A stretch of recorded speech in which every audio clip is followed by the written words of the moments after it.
Hello बच्चों, I am रश्मि और maths teacher. तो अब देखते हैं हमारा क्वेश्चन नंबर 20, 21, 22 तीनों सिमिलर क्वेश्चन है और ये बहुत इजी क्वेश्चन है, आप आराम से कर लोगे। In a bank principal increases continuously at the rate of R% per year. तो यहाँ पे क्या कहा है, आप बैंक में पैसा डालते हो, जो भी हम पैसा वहां पे डिपॉजिट करते, चाहे FD में करें चाहे RD में करें, उसको हम क्या यहाँ पे क्या कहते हैं, प्रिंसिपल अमाउंट कहते हैं। और प्रिंसिपल अमाउंट क्या होता है, एक फिक्स रेट होती है कि भाई 5% रेट पे आपका यहाँ पे इंटरेस्ट मिलेगा, 10% पे आपका इंटरेस्ट मिलेगा। तो उस पर ईयर रेट के अकॉर्डिंग आपका प्रिंसिपल अमाउंट क्या होता है, बढ़ता जाता है, क्योंकि उसमें क्या होता है, आपका यहाँ पे ब्याज उसमें इंक्लूड हो जाता है, इंटरेस्ट इंक्लूड हो जाता है, तो प्रिंसिपल अमाउंट हमेशा बढ़ता ही रहेगा। Find the value of R। अब आपको यहाँ पे क्या दिया है, R वेरिएबल की फॉर्म में दिया, आपको रेट नहीं पता है, ना ही प्रिंसिपल अमाउंट यहाँ पे पता है। Find the value of R if ₹100 double it self in 10 years. तो ये कह रहा है कि अगर मैंने 100 रुपए बैंक में जमा कराए, अगर मेरा प्रिंसिपल अमाउंट 100 रुपीज है और मेरा टाइम 10 ईयर्स है, तो क्या रेट वहां पे लगी होगी कि मेरा 100 रुपीज डबल यानी कि 200 हो जाए। तो आपको यहाँ पे ये कंडीशन दी है कि अगर मैं 100 रुपए जमा कराती हूं तो 10 साल में वो पैसा 200 हो जाएगा। तो बताओ रेट यहाँ पे कितनी लगी। तो आपको पता है कि यहाँ पे आपको डिफरेंशियल इक्वेशन बनानी पड़ेगी। तो आप यहाँ पे समझो कि प्रिंसिपल अमाउंट किसके रेस्पेक्ट में बढ़ रहा है, तो प्रिंसिपल अमाउंट टाइम के रेस्पेक्ट में बढ़ रहा है। अगर ये 10 ईयर्स कह रहा है तो पहले ईयर में मान लो 100 था, दूसरे ईयर में मान लो 110 हो गया, तीसरे ईयर में मान लो 120 हो गया, चौथे ईयर में 130 हो गया। तो जैसे जैसे आपका टाइम यहाँ पे बढ़ रहा है वैसे वैसे आपका प्रिंसिपल अमाउंट भी बढ़ रहा है।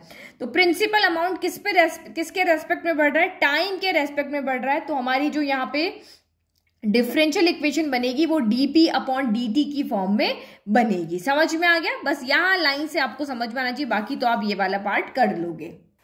तो प्रिंसिपल अमाउंट हमारा टाइम के रेस्पेक्ट में चेंज हो रहा है और R% पर ईयर यानी प्रिंसिपल का जो भी 5% है 6% है वो इसमें इंक्लूड यहाँ पे हो रहा है। तो दोनों चीजें इक्वल होगी हमारी यहाँ पे। तो इसके लिए हम, क्योंकि ये किसी के रेस्पेक्ट में कुछ चेंज हो रहा है, तो हम यहाँ पे लिखेंगे प्रिंसिपल अमाउंट चेंज हो रहा है टाइम के रेस्पेक्ट में, तो dp/dt हो जाएगा। एंड R% ऑफ प्रिंसिपल, तो R इंटू क्या हो जाएगा, R/100%। को हम ऐसे लिखते हैं R/100 इंटू आपका क्या हो गया, P हो गया। अब आपको इसको इंटीग्रेट करके सॉल्व करके एक यहाँ पे इक्वेशन बनानी है और इस इक्वेशन के अंदर फिर हमें R निकालना है। ठीक है, ये तो आपकी डिफरेंशियल इक्वेशन है। डिफरेंशियल इक्वेशन हमने बना ली, अब बस हमें इसको सॉल्व करके R की वैल्यू निकालनी है। तो सॉल्व कैसे करेंगे, हमें पहले वेरिएबल को सेपरेट करना पड़ेगा। एक P है और एक आपका T वेरिएबल है, तो P को एक तरफ लेकर आ जाते हैं, T को एक तरफ लेकर आ जाते हैं। तो यहाँ P मल्टीप्लाई में है, तो यहाँ P किस में आ जाएगा, आपका डिवाइड में आ जाएगा। और ये R/100 तो हमारा यहाँ पे क्या है, कांस्टेंट है, और यहाँ पे आपका क्या आ जाएगा, dt हो जाएगा। नाउ सेपरेट हो गया, एक रेट है तो कोई ना कोई कांस्टेंट नंबर ही होगा ना। नाउ आप यहाँ पे इंटीग्रेट करो, तो नाउ इंटीग्रेटिंग दिस, ताकि हम एक सोल्यूशन निकाल सकें। तो इंटीग्रेशन ऑफ 1/p dp हो गया। ठीक है, फिर equal to R/100 integration of आपका कितना हो गया, dt हो गया। तो करो 1/p का क्या हो जाएगा, log p हो जाएगा, मॉड्यूलस लगा दो, इक्वल टू R/100 हो गया। और इंटीग्रेशन ऑफ dt कितना हो जाएगा, तो यहाँ पे आपका t हो जाएगा और ये प्लस आपका c हो गया। Now this is your equation की जिससे हम यहाँ पे r की वैल्यू को निकाल सके। तो आप यहाँ पे देखो कि हमें क्वेश्चन में यहाँ पे क्या दिया है कि आप R फाइंड करो। ये इक्वेशन आ गई, अब इसी से हम R फाइंड करेंगे। तो प्रिंसिपल अमाउंट आपका 100 है, प्रिंसिपल अमाउंट आपका 100 है, टाइम आपका यहाँ पे 10 ईयर्स है। ठीक है, R हमें फाइंड करना है, बट आपके पास उसके अलावा C एक और वेरिएबल है ना। तो ये इस लाइन में हमें क्या क्या कंडीशन दी हुई है आप यहाँ पे देखो, मैं एक टेबल बना लेती हूँ। देखो, जब आप बैंक में गए पहली बार, आपने FD वहां पर स्टार्ट कराई है, तो उस कंडीशन पे टाइम क्या है, अभी 0 है। टाइम क्यों 0? क्योंकि अभी हमने FD स्टार्ट नहीं की। आज हम FD स्टार्ट कर रहे हैं, तो बिल्कुल इनिशियल स्टेज पे हम स्टार्ट कर रहे हैं, तो टाइम हमारा 0 है। और कितना अमाउंट हम बैंक में लेकर गए, तो 100 रुपीज हम यहाँ पे लेकर गए। फिर उसने कहा कि 10 ईयर के बाद में, अब आपका टाइम स्टार्ट हो गया 0 से, आप 10 साल के बाद यहाँ पे आए हो और आपने देखा कि आपका अमाउंट जो है वो यहाँ पे कितना हो गया है, डबल हो गया है। तब आपको ये यहाँ पे कह रहा है कि आप रेट फाइंड कर बताओ कि कौन सी सी रेट से हमारा पैसा जो है वो 10 साल में डबल हो गया है। तो देखो ये जो हमें दिया हुआ है ना वैल्यू, ये हम इसमें पुट करेंगे तो हमें सी की वैल्यू मिल जाएगी। सी की वैल्यू को हम यहाँ पे पुट कर देंगे, फिर उसके बाद ये वाली कंडीशन लेंगे ताकि इससे हमें आर मिल जाएगा। ये हम पहले भी क्वेश्चंस में कर चुके हैं। तो देखो यहाँ पे पुटिंग, पहले हमें सी की वैल्यू फाइंड करके इसमें पुट करनी पड़ेगी क्योंकि इसकी तो हमें पता है, फिर आर ही हमारा वेरिएबल बचेगा। तो putting t equal to 0 and p equal to हम पुट कर लेते हैं यहाँ पर 100। तो देखो ये कितना हो जाएगा आपका यहाँ पे log 100, किसके अंदर, इन इक्वेशन नंबर 1 के अंदर। तो ये आपका यहाँ पर हो गया log 100। अब 100 तो कांस्टेंट नंबर है तो मॉड्यूलस की जरूरत नहीं है, पॉजिटिव नंबर है ये। इक्वल टू आपका आर हमें नहीं पता, आर अपॉन 100, और टी कितना है आपका 0 प्लस आपका यहाँ सी हो गया। तो ये 0 से मल्टीप्लाई करोगे तो 0, तो दिस इम्प्लाइज आपकी सी की वैल्यू कितनी आ गई है, तो सी की वैल्यू आपकी आ गई है log 100। ठीक है, तो अब आप सी की वैल्यू को इसमें पुट कर दो ताकि एक वेरिएबल यहां से हमारा हट जाए। तो लिखो putting value of C in equation number 1। तो ये कितना बन जाएगा आपका, log modulus of p equal to r upon 100 into T plus C की जगह हमने रख दिया log 100। ठीक है, अब इस इक्वेशन हमारी जो 1 थी वो अब हमारी इक्वेशन नंबर 2 बन गई। अब इसमें देखो p हमें पता है, t हमें पता है और r वेरिएबल बचा, तो ये हम यहां से निकाल लेंगे। तो अगेन लिखेंगे हम यहां पे, again putting t equal to 10 and p equal to 200 in equation number 2। तो पुट करो, p की जगह हमें 200 रखना है, तो log आपका कितना आ गया, 200 आ गया। ओके, फिर इक्वल टू r हमें फाइंड करना है, 100 टाइम कितना है, तो आपका 10 है, और ये c की वैल्यू हमने निकाल दी थी जो कि log 100 है। ठीक है, तो अब log को एक तरफ ले जाते हैं, तो ये आपका हो गया log 200 minus log 100 equal to 0 से 0 कैंसिल, r अपॉन 10 हो गया। log m minus log n क्या होता है, log m अपॉन n होता है। तो log 200 upon 100 equal to r upon 10 हो गया। तो ये 2 0 से 2 0 कैंसिल हो गया, तो ये हमारा log 2 हो गया। और नीचे कुछ नहीं होता, बेस में e लिख सकते हैं, और इस 10 को आप इधर भेज दो, तो ये हमारी r की वैल्यू हो गई। तो देखो log 2 की वैल्यू हमें क्वेश्चन में गिवन है, कुछ नहीं होता तो बेस में e होता है। तो 0.6931 आपकी वैल्यू आ रही, तो पुट कर लो यहाँ पे 10 इंटू 0.6931 इक्वल टू r। तो ये वैल्यू गिवन है ना, यहाँ पे लिख लेते हैं गिवन। ठीक है, तो 10 से मल्टीप्लाई करो तो 6 इधर शिफ्ट हो जाएगा, तो 6.931%। रेट किस में होती है आपकी, परसेंट में होती है, तो ये हमारी यहाँ पे रेट है भाई। इस रेट से अगर हमें इंटरेस्ट मिलेगा तो 10 ईयर में 100 रुपीज आपका कितना हो जाएगा, 200 हो जाएगा। तो सेम ऐसे ही क्वेश्चन आपके आगे आने वाले। यहाँ हमें रेट फाइंड करना था, कहीं पे आपको टाइम फाइंड करना होगा, कहीं आपको प्रिंसिपल फाइंड करना होगा। तो यही तरीका है हमारा यहाँ पे क्वेश्चन को करने का। बस आपको यहाँ पे देखना, क्वेश्चन में कहीं नहीं गिवन है कि प्रिंसिपल जो है वो टाइम के रेस्पेक्ट में चेंज हो रहा है, बट आपको खुद से सोचना पड़ेगा। ये कॉमन सेंस है कि टाइम जैसे जैसे बढ़ेगा तभी तो बैंक में इंटरेस्ट बढ़ेगा। आज आप पैसा डालोगे तो 5 साल बाद में वो पैसा अगर डबल हो रहा है तो टाइम बीता तभी तो डबल हुआ ना। तो ये सोच के कि भाई प्रिंसिपल किसके अकॉर्डिंग चेंज हो रहा है, रेट आप चाहे यही लगा दो, और टाइम अगर ट्रैवल ना करे, टाइम अगर आगे ना जाए, तो पैसा आपका प्रिंसिपल अमाउंट और रेट वहीं रह जाएगी, लेकिन पैसा नहीं बढ़ेगा। पैसा बढ़ने के लिए टाइम को पास होना पड़ेगा। तो अब सेट 21 भी देखो, in a bank principal increases continuously at the rate of 5% per year. देखो वहां r परसेंट था, हमें r नहीं दिया हुआ था, यहां हमें r दिया हुआ है कि प्रिंसिपल अमाउंट जो है वो 5% पर ईयर की रेट से बढ़ रहा है। हाँ, एवरी ईयर आपको 5%, आपका जो भी प्रिंसिपल अमाउंट है उस पर 5% का आपको इंटरेस्ट मिलेगा। An amount of ₹1000 is deposited with the bank. अब आप गए बैंक में, जब टाइम 0 है तो आपने 1000 रुपीज वहां पे डिपोजिट किया। How much it worth after 10 years. तो ये कह रहा है कि 10 साल के बाद अब आपका 1000 रुपए कितना हो जाएगा, आपका प्रिंसिपल अमाउंट जो है वो आफ्टर 10 ईयर्स कितना हो जाएगा, वो हमें यहाँ पर फाइंड करना है। तो एक्चुअल में हमें यहाँ पे क्या फाइंड करना है, पी फाइंड करना है। ठीक है, समझ में आ गया। ये फर्स्ट कंडीशन है, जब हमारा यहाँ पे टाइम 0 है तो P हमारा 1000 है, जब टाइम T है तो आपका प्रिंसिपल अमाउंट अब कितना हो रहा है वो हमें निकालना है। तो वही पहले हमें एक डिफरेंशियल इक्वेशन बनानी पड़ेगी जो हमारी यहीं से बनेगी, क्योंकि प्रिंसिपल अमाउंट किस पे डिपेंड कर रहा है, टाइम के ऊपर, और प्रिंसिपल अमाउंट किस रेट से बढ़ रहा है, तो आपका प्रिंसिपल अमाउंट 5% की रेट से बढ़ रहा है। ठीक है, तो मैंने लिख दिया rate of change of principal with respect to time equal to R% of principal.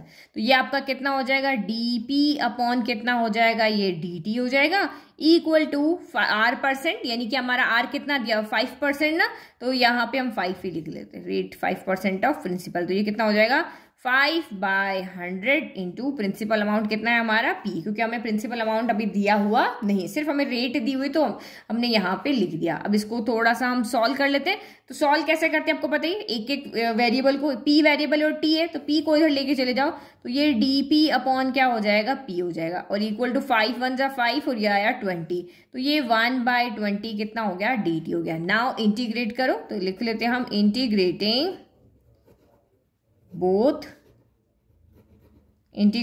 Both side, करो integration of 1/p dp equal to 1/20 constant आगे ले लिया और इंटीग्रेशन ऑफ dt हो गया। तो 1/p का क्या हो गया, log modulus of p equal to 1/20 t आपका यहाँ पर हो गया, और प्लस हमारा यहाँ पे क्या हो जाएगा c आ जाएगा। तो यहाँ से हमें किसकी वैल्यू निकाल करके बतानी, ये हमारी डिफरेंशियल इक्वेशन आ गई, इसको सॉल्व करके हमें p की वैल्यू निकालनी है। तो इसके लिए हम टेबल बना लेते हैं कि भाई हमें यहाँ पे क्या क्या गिवन है। तो ये जैसे हमने पीछे वाले क्वेश्चन में अभी टेबल बनाई थी, तो ये टाइम और किसके बीच में बनेगी, प्रिंसिपल में, ठीक है। तो ये आपका टाइम हो गया t और ये प्रिंसिपल अमाउंट हो गया p। तो आपका इनिशियल स्टेज, आप 1000 रुपए लेकर गए, 1000 रुपीज बैंक में लेकर गए, तब टाइम कितना हो रहा था, 0 हो रहा था, क्योंकि अभी हमारी FD स्टार्ट नहीं हुई है, तो प्रिंसिपल अमाउंट हमारा 1000 रुपीज ही है। लेकिन अब हमने बैंक में पैसे डिपॉजिट कर दिए और हम सीधे कितने टाइम के बाद आए, 10 ईयर्स के बाद है। तो अब हमारा टाइम कितना हो गया 10 ईयर्स, और आपको बताना है कि प्रिंसिपल अमाउंट यहाँ पे कितना होगा। और रेट तो आपको पता ही है, रेट आपकी यहाँ पे 5% है, जो कि हम रख के सॉल्व कर चुके हैं। तो हम पहले ये रख करके, क्योंकि इसमें आपको P निकालना है, टाइम आपको दिया हुआ है, तो C की वैल्यू, C भी एक वेरिएबल है, पहले इसकी वैल्यू हम इसकी हेल्प से निकालेंगे। तो करो वैल्यू आप यहाँ पे पुट, तो लिखो putting t equal to 0 and p equal to 1000 in equation number 1। तो ये कितना हो जाएगा, log p की जगह आप रख दोगे 1000, तो यहाँ पे मॉड्यूलस की जरूरत नहीं, पॉजिटिव नंबर है। फिर इक्वल टू 1/20, t कितना है आपका 0 प्लस आपका c हो गया, तो ये तो आपका 0 हो गया।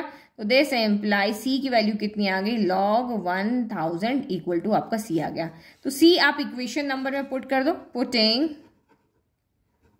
C in इक्वेशन नंबर 1, तो आपका यहाँ से इक्वेशन अब चेंज हो जाएगी। तो log modulus of P equal to t/20 plus आपकी यहाँ पे क्या हो गई, log 1000 हो गया, ठीक है। ये हमारी वैल्यू हो गई इक्वेशन नंबर 2। अब इसमें आप ये वाली वैल्यू पुट करो, t इक्वल टू 0 पुट करो। Now put t equal to 0 नहीं सॉरी 10, इसमें अब इसमें सिर्फ एक ही वेरिएबल है, t बचा है, p तो हमें फाइंड करना है, तो t इक्वल टू 10 पुट करेंगे, p फाइंड करेंगे। तो ये आपका यहाँ पे कितना हो गया, लॉग मॉड्यूलस ऑफ p, फिर इक्वल टू t कितना है 10/20 प्लस लॉग 1000 हो गया। तो देखो ये तो 10 1 जा 10, 10 2 जा 20 हो गया, तो ये दोनों लॉग है, इनको हम एक तरफ ले जाते, तो ये कितना हो गया, log p minus log 1000 equal to 1/, आपका 2 हो गया। तो देखो log m minus log n कितना होता है, log m अपॉन n होता है, तो ये log p अपॉन कितना हो गया, यहाँ पर 1000 हो गया, p अपॉन 1000 इक्वल टू 1/2 हो गया, ठीक है। तो अब हमारे पास यहाँ देखो वैल्यू किसकी गिवन है, e की वैल्यू यहाँ पे गिवन है ना, e पावर 0.5 की। तो देखो मैं यहाँ पे 1/2 को क्या लिख सकती हूँ, मैं 1/2 को यहाँ पे लिख सकती हूँ 0.5 लिख सकते हैं, ठीक है। अब log इधर आएगा तो क्या होगा, अब p की वैल्यू निकालनी, तो ऑब्वियसली यहाँ से सारी चीजें हटनी चाहिए, सबसे पहले log हटेगा, तो e की पावर 0.5, log इधर आके e बन जाता है, और e की पावर 0.5 की वैल्यू दे रखी है 1648, ठीक है। तो p इक्वल टू कितना हो गया 1000 हो गया, इंटू e की पावर 0.5 की वैल्यू दे रखी है 1648, तो ये 3 0 आगे शिफ्ट हो जाएगा, ये डॉट डेसिमल से आगे 3 नंबर, तो 1648 रुपीज हो गए। ये आपका प्रिंसिपल अमाउंट हो जाएगा 10 ईयर्स के बाद में। यानी अगर आप 10,000 रुपये बैंक में डिपॉजिट कराते हो तो आफ्टर 10 ईयर्स 5% की रेट से आपको 1648 रुपये मिलेंगे। तो बहुत इजी है, क्वेश्चन में कुछ ऐसा नहीं था कि आपको नहीं समझ में आया। 20 में आपको रेट निकालना था, 21 में आपको प्रिंसिपल अमाउंट निकालना है। नाउ देखते हैं हम 22। नाउ क्वेश्चन नंबर 22 उसी के similar, in a culture the bacteria count is 1 lakh. ठीक है, तो ये कह रहा है कि कोई एक कल्चर है जिसमें हमने अभी अभी जस्ट इनिशियल स्टेज पे कोई बैक्टीरिया डाला है, तो उस टाइम यानी कि टाइम जब आपका 0 है, अभी टाइम स्टार्ट ही हुआ, हमने कोई प्रोसेस करने के लिए बैक्टीरिया लेकर आए हैं, तो वो 1 लाख बैक्टीरिया है। यानी कि हम यहां पे लिख लेते हैं एट t इक्वल टू 0 पर बैक्टीरिया काउंट कितना है, बैक्टीरिया, बिल्कुल क्वेश्चन को हम पढ़ते जा रहे हैं और वहीं से हम इक्वेशन बनाते जा रहे हैं। ठीक है, the number is increased by 10% in 2 hour. जब टाइम 0 था तो इतने बैक्टीरिया थे, जब यहाँ पे t इक्वल टू, जब टाइम आपका 2 आवर पे चला गया तो 10% बैक्टीरिया यहाँ पे जितने भी पहले थे उससे बढ़ गए, क्योंकि वो क्या करते, ग्रोथ कर रहे हैं तो बढ़ गए। In how many hours will the count reach 2 lakh. तो ये कह रहा है कि अब वो टाइम निकाल करके बताओ जब आपका बैक्टीरिया काउंट 2 लाख हो जाता है। ठीक है, यहाँ पे तो कोई डिफरेंशियल इक्वेशन दी नहीं है, हमें 3 कंडीशन दी है, t इक्वल टू 0 पे ये, t इक्वल टू 2 पे ये, और t equal to question mark पे कितने बैक्टीरिया आपके हो जाएंगे। If the rate of growth of bacteria is proportional to the number present, तो ये आपकी डिफरेंशियल इक्वेशन बनाएगी। इसको हम बाद में देखते हैं, पहले देखते हैं t इक्वल टू 2 पे कितने बैक्टीरिया काउंट है। तो यहाँ पे बैक्टीरिया काउंट है कि भाई जितने भी बैक्टीरिया हैं उसमें उसका 10% बढ़ जाएंगे, तो 1 लाख प्लस वह 10%, इसका 10% बढ़ जाएगा ना, तो 10% उसका निकाल करके इसमें ऐड कर देंगे, 10% ऑफ 1 लाख हो गया, तो ये कितना हो जाएगा 1 लाख प्लस 10%, परसेंट को ओपन करो, 10/100 इंटू 1 लाख है ना, तो 2 0 से 2 0 कैंसिल, बट एक और यहाँ पे आ जाएगा, तो ये हो गया 1 2 3 4 5 प्लस 1 2 3 4, तो यानी कि आपका कितना हो गया 1 1 1 2 3 4, ये इतना बैक्टीरिया काउंट आपका यहाँ पर हो गया, 1,10,000 बैक्टीरिया यहाँ पे हो गए। फिर तीसरी कंडीशन हमें दी हुई, एट t इक्वल टू 0 पे बैक्टीरिया काउंट कितना है आपका, यहाँ पर है 2 लाख। तो आप चाहो तो इसको टेबल की फॉर्म में भी बना सकते हो, और नहीं तो आप इसको इस तरह से भी रख सकते हो कि भाई t इक्वल टू 0 पे ये है, t इक्वल टू 2 पे ये है, और अच्छा ये हमें फाइंड करना कि कौन से टाइम पे बैक्टीरिया जो होगा आपका 2 लाख तक पहुंच जाएगा। अब गिवन कंडीशन क्या है, रेट ऑफ, जो उनके बैक्टीरिया के ग्रोथ होने की जो रेट है ना, वो उस कल्चर के अंदर कितने बैक्टीरिया है उसके ऊपर डिपेंड करता है। ठीक है, 10 लाख बैक्टीरिया इसमें से रिप्रोडक्शन करके कोई यहाँ पे बना रहा है, कैसे ग्रोथ हो रही है ये उनके काउंट पर डिपेंड करेगा। अगर इसमें कम बैक्टीरिया होंगे तो कम यहाँ पे इंक्रीज होंगे, बहुत सारे होंगे तो ज्यादा इंक्रीज होंगे, है ना। तो इसीलिए यहाँ पे ये किस पे डिपेंड कर रहा है, नंबर्स पे डिपेंड यहाँ पे कर रहा है। तो हमने यहाँ पे लिख दिया rate of growth of bacteria is proportional, proportional का साइन ये होता है the number of bacteria present. तो कितने बैक्टीरिया प्रेजेंट है हमें यहाँ पे नहीं पता कि टी टाइम, यानी कि एक वेरिएबल की फॉर्म में लिखे तो हम लिखे कि number of bacteria time T जो कितना है y है, तो t इक्वल टू 0 पे ये हो जाएगा, t इक्वल टू 2 पे हो जाएगा, लेकिन हमने माना कि t टाइम पे y बैक्टीरिया यहाँ पे, क्योंकि हमें एक डिफरेंशियल इक्वेशन बनानी है। तो ग्रोथ की बैक्टीरिया की जो ग्रोथ होगी वो किस पर डिपेंड करे, किसके रेस्पेक्ट में यहाँ पे ग्रोथ होगी, टाइम के रेस्पेक्ट में। जैसे जैसे टाइम बढ़ेगा वैसे वैसे यहाँ पे क्या होगा, बैक्टीरिया ग्रोथ होते रहेंगे। तो बैक्टीरिया ग्रोथ हो रहे, बैक्टीरिया को हमने क्या माना है, y माना है, तो ये क्या हो गया dy, और किसके रेस्पेक्ट में, तो t के रेस्पेक्ट में आपके ये यहाँ पर इनकी ग्रोथ हो रही टाइम के रेस्पेक्ट में। और ये किसके प्रोपोर्शनल है, the number of bacteria present, माना कि हमने उस टाइम उस पे y बैक्टीरिया थे। ठीक है, ये आपका यहाँ पर हो गया। तो जब हम प्रोपोर्शनल को हटाते हैं तो उसकी जगह कोई ना कोई एक क्या आ जाता है, वेरिएबल आ जाता है, ये हमने ky कर दिया। ठीक है, प्रोपोर्शनल को, क्योंकि इक्वल होगा तभी तो डिफरेंस या इक्वेशन आपकी बनेगी। ये इक्वेशन थोड़ी ना किसको सॉल्व करना, इक्वेशन बनाने के लिए हमें बीच में इक्वल का साइन चाहिए। अब आप इसको यहाँ पे क्या कर सकते हो, सॉल्व कर सकते हो। तो y को इधर लिया तो dy के डिवाइड में कितना हो गया, यहाँ पर y आ गया। ठीक है, फिर इक्वल टू ये आपका k कितना हो गया, dt हो गया। नाउ इंटीग्रेट करो, तो लिखो इंटीग्रेटिंग बोथ साइड, क्योंकि हमें इसको सॉल्व करके और यहाँ पे क्या निकालना है, टाइम निकालना है।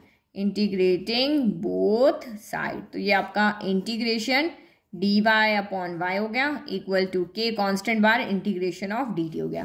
तो dy अपॉन y का 1 अपॉन y का कितना होता है, log y हो गया इक्वल टू k आपका ये t हो गया प्लस आपका c हो गया। ये हमारा सोल्यूशन आ गया। अब यहाँ आप देखोगे तो कितने वेरिएबल है, y भी यहाँ पे वेरिएबल है।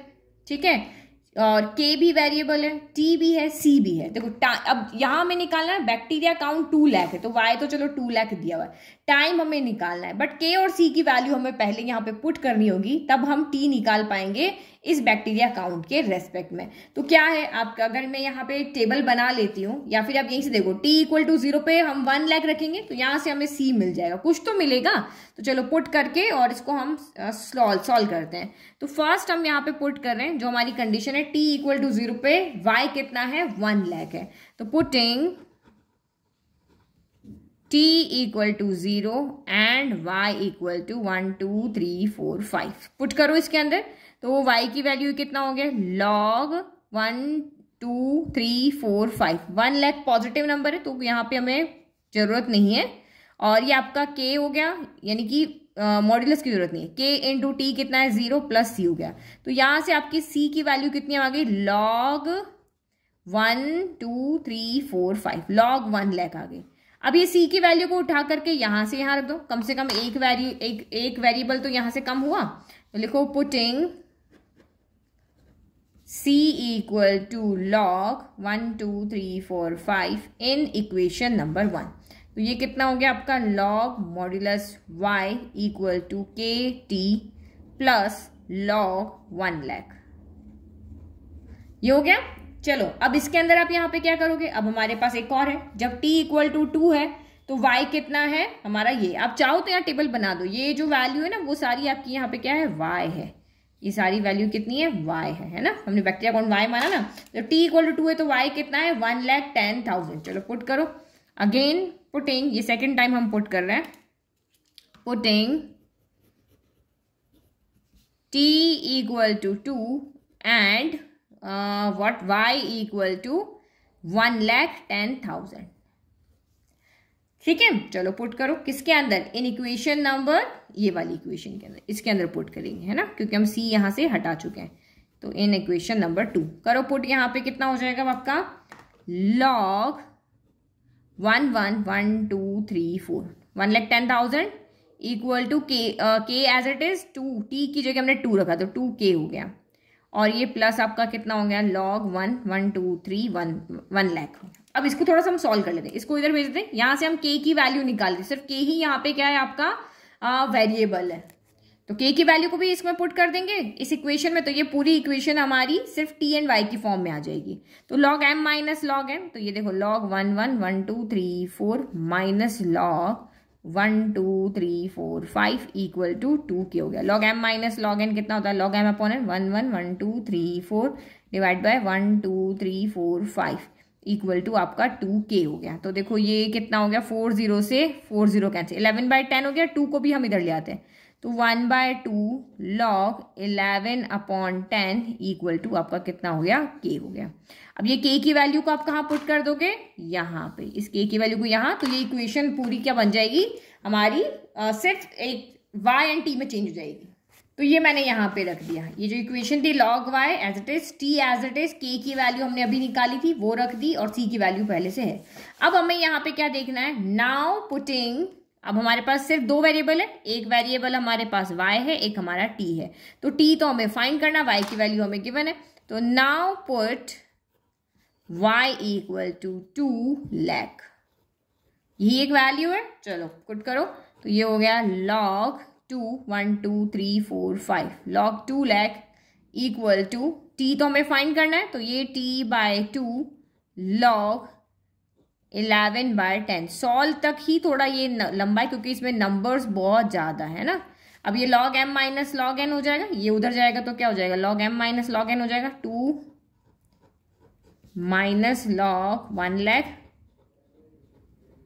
इक्वल टू t/2 log 11/10 हो गया। तो ये करो log m minus log n, log m upon n, 1 2 3 4 5 1 2 3 4 5, तो ये 5 0 से 5 0 cancel equal to t/2 log 11 कितना हो गया, 10 हो गया। ठीक है, तो ये कितना बचा आपका, यहाँ पे log 2 बचा, तो log आपका यहाँ पे क्या हो गया, 2 हो गया। इस 2 को भी हम उधर भेज दें, 2 log 2 equal to t log 11/10 हो गया। हमें t की वैल्यू चाहिए, इस log को डिवाइड में भेज देते हैं, 2 log 2 divided by log 11/10 equal to आपका टी हुआ। This is your T.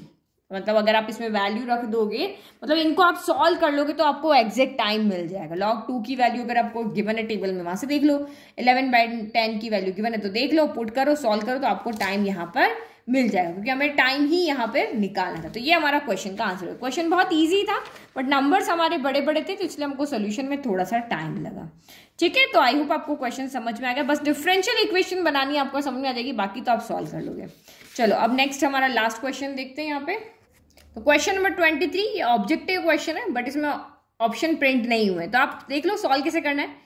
dy/dx equal to e की power x plus y, general solution हमें फाइंड करना है, यानी उसमें c होना चाहिए। तो जनरल सोल्यूशन के लिए फर्स्ट स्टेप क्या होती है भाई, x को सेपरेट करो, y को सेपरेट करो। तो यहाँ तो कर नहीं सकते क्योंकि e की पावर में x प्लस वाई है, लेकिन हम इसको ऐसे लिख सकते हैं, अगर बेस में ऊपर पावर ऐड है तो हम ऐसे लिख सकते हैं e की पावर x डॉट e की पावर i, लिख सकते हैं। बेस सेम होता है तो पावर ऐड होती है। अब आप सेपरेट कर सकते हो, e की पावर यहाँ dy है तो e की पावर इधर जाएगा, तो 1/e की पावर y dy हो गया, क्योंकि मल्टीप्लाई में था तो डिवाइड में जाएगा। और यहाँ पे e की पावर x वो नीचे है तो ये ऊपर जाएगा। dy/dx हमेशा ऊपर रहेंगे, ये नहीं कि आप dy को इधर ले आओगे, ऐसा नहीं, ये हमेशा ऊपर रहेंगे। तो ये e की पावर क्या करते थे, -y dy equal to e की पावर x dx हो गया। नाउ इंटीग्रेटिंग, ठीक है, इंटीग्रेटिंग करो इंटीग्रेट, तो यहाँ पे e की power -y dy equal to integration of e की पावर x dx हो गया। अब e की पावर -y का क्या होगा, e की पावर x का e की पावर x, देखो इसको y के रेस्पेक्ट में कर रहे हैं, इसको x के रेस्पेक्ट में, तो e की पावर x का e की पावर x होता है, तो सेम यहाँ पे e की पावर y का e की पावर जो भी है वही रहेगा। फिर -y का आप डिफ्रेंशिएशन करोगे तो एक माइनस यहाँ से निकलेगा, देखो d/dy ऑफ -y, तो माइनस तो बाहर आ गया, और dy, तो ये क्या हो जाएगा 1, तो ये -1 बचा। तो -1 का आप यहाँ पे इंटीग्रेशन क्या करो, डिवाइड करोगे, लेकिन माइनस का डिवाइड करो मल्टीप्लाई करो कोई फर्क नहीं पड़ता, ये आ गया। और यहाँ पे क्या हो जाएगा, e की पावर x प्लस आपका c हो गया। ठीक है, अब इनको एक तरफ ले लें, तो यहाँ पे क्या क्या है, इसको इधर भेजा है, तो यहाँ पे इस c को मिल जाते हैं, -c इक्वल टू e की पावर x प्लस, ये नेगेटिव था तो इधर आके पॉजिटिव हो जाएगा। अब ये कांस्टेंट है, अब कांस्टेंट में कोई भी नंबर हो सकता है, नेगेटिव और पॉजिटिव, उसको हम c से ही डिनोट करते हैं। तो इसको आप चाहो तो यहाँ c1 ले लो, माइनस का c1 को हम यहाँ c कर देते हैं। तो ये हमारा वहां पर पीछे, यानी ऑप्शन में ए ऑप्शन जो है वो इसका यहाँ पर राइट है, A option is right answer. ठीक है, तो ये हमारी हो गई पूरी एक्सरसाइज 9.4। आई होप आपको अच्छे से समझ में भी आ गई। अब नेक्स्ट वीडियो में देखते हैं एक्सरसाइज 9.5 का इंट्रोडक्शन, जो कि है होमोजेनियस डिफरेंशियल इक्वेशन। वीडियो पसंद आया लाइक, चैनल को सब्सक्राइब, नोट्स का लिंक डिस्क्रिप्शन में। Thank you.